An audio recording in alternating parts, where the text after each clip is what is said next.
mo na ba yung introduction?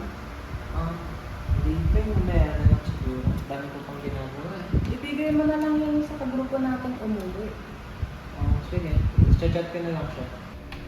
So tulungan mo rin ako dun sa statistics na nakuha nating data. Kasi kailangan kay yung sa isa nating kagrupo. Kaso hindi siya available ngayon eh. So, sige lang. Tapusin ko muna siguro yung history ko, Tess. Tutulungan kita rin. Sure. Teka, di ka ba natatakot? Tayo lang dalawa dito eh. Sus, pege naman yun eh. Tignan mo nga yung bumbilya, patay ng patay oh. Baka nandito na si Margarita. Yun si Margarita. Yung ilaw. Si Margarita nga yan. Kilala mo ba yan? Hindi no. Hindi mo makilala si Margarita? Sino ba kasi yun? Ano daw yun? Yun daw yung high schooler na nagpaka-dedo sa may CR dun sa may first floor. Totoo ba yun? Oo, may umulto daw niya yung buong school. Pag daw yun, yung pag may overtime daw ng mga estudyante, magpaparamdam daw yun. Kasi nagagalit daw siya yung mga estudyante buhay pa, siya hindi pa. Sus, bahala ka dyan. Takutin ang sarili mo. Saan ka pupunta? Nagsisiyar ako. Ingat ka, baka mamaya anin ka ni Margarita.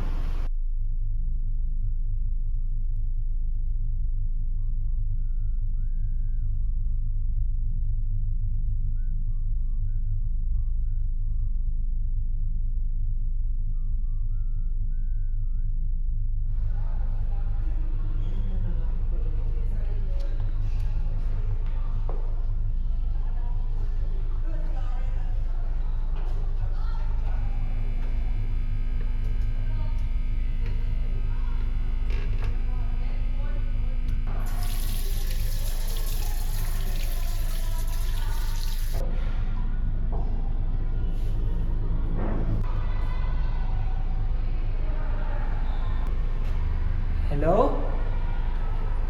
May tao ba dyan?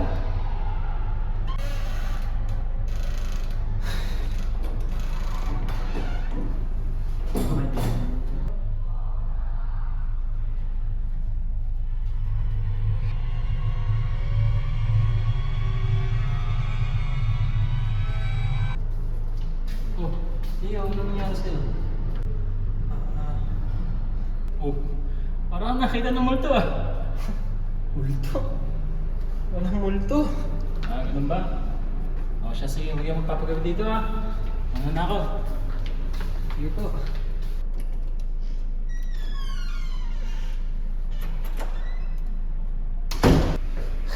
Multo pala ah.